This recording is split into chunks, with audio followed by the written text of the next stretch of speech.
Magandang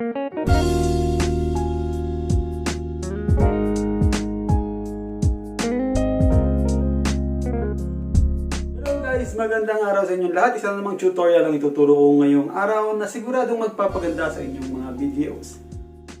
Siguro nakapansin na kayo or madalas nakakakita kayo ng ganitong mga uploads kung isa kang content creators. Pero kung bago kang content creators, maaaring hindi mo alam kung saan ginagamit ito. Green screen effect ang tawag dyan. So before, ang nakakagawa lamang ng green screen effect ay sa computers or yung mga mamahaling computer na may mamahaling software na ginagamit para magawa ang green screen effect. So normally yung mga nakikita nyo ng mga Hollywood action movies, mga superhero movies, madalas gumagamit sila ng mga green screen effect. So sa pamamagitan ng technology, naging accessible na rin sa ating mga small content creator ang green screen effect at nagagamit na rin ito sa ating mga videos. Last week, nag-upload ako ng green screen effect ng mga YouTube buttons like share, subscribe, comments. Pwede mo itong i-download, i-edit at i-modify para magamit mo sa channel mo. Especially kapag sinabi mong, please do hit the subscribe, the notification bell, para ma-notify ka sa mga susunod na videos ko. Makikita nyo sa baba ng description yung link ng aking green screen effects, mga cool green screen effects button ng YouTube. Or pwede nyo namang i-click ito para makapunta kayo sa video na yan. So, paano ba ginagamit ang green screen effect? Tara, tuturuan kita. Para magamit mo ang green screen effect, dapat malaman mo muna kung saang parte ng video mo ito ilalagay or gagamitin. Halimbawa, gusto mong sabihin na please hit subscribe button and the notification bell para sa mga susunod na upload, ma-notify kayo. So, lalagyan natin ng green screen effect yung subscribe at yung notification bell. Ganito yon. Please do hit the subscribe, the notification bell, para ma-notify ka sa mga susunod na videos ko. Please do hit the subscribe. Tulad na sinabi ko, dapat alam mo kung saan mo ipoposisyon yung green screen effect. Sa video na ito, nung sabihin ko yung subscribe, ipinost ko ito dahil dito ko ilalagay yung effects natin. Kung alam mo na kung saan ipoposisyon yung effects, buksan mo yung layer, hanapin mo yung dinownload mo or yung in-screen record mo na green screen effect.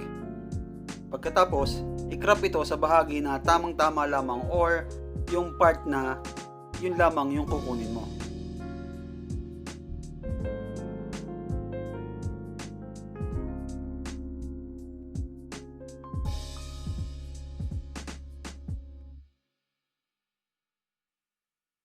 Kung nakuha mo na yung effects na gusto mong gamitin, galawin mo yung timeline pakaliwa o pakanan para makuha mo o may position mo yung effects na dapat mong ilagay.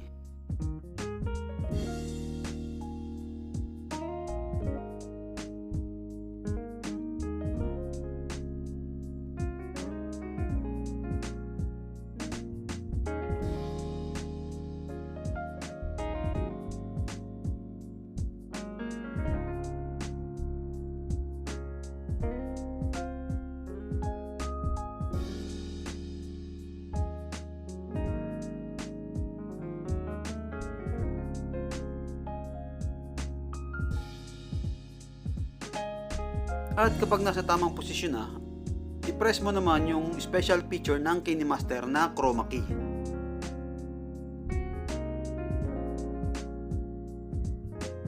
Kapag naka-enable na ito, i-adjust ang dalawang buton, pakaliwa o pakanan, hanggang sa mawala yung green na background at matira yung object na gusto mong ilagay.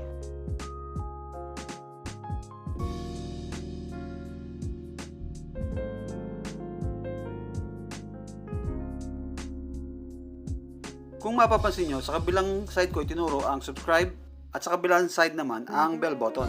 So dapat paghiwalayan ko ito. Para may paghiwalay ko ang subscribe button at ang notification bell, kailangang maihinto ko ito bago lumabas ang notification bell. Pagkatapos, saka ito i-split para maging dalawa yung object.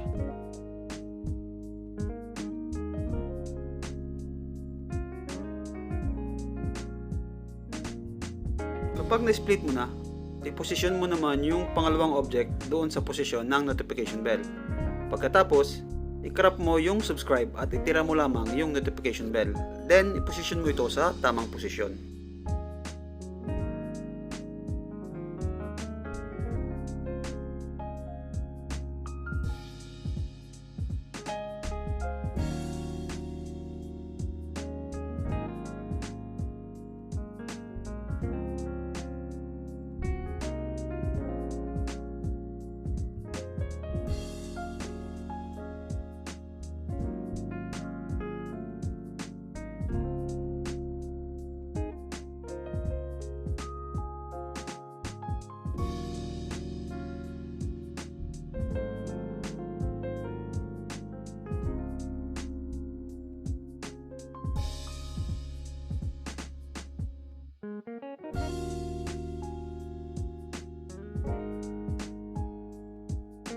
Please do hit the subscribe, the notification bell.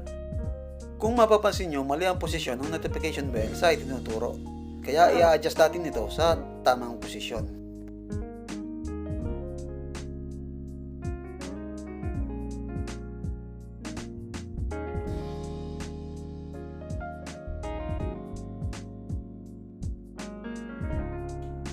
Please do hit the subscribe, the notification bell, para ma-notify ka sa mga susunod na videos ko.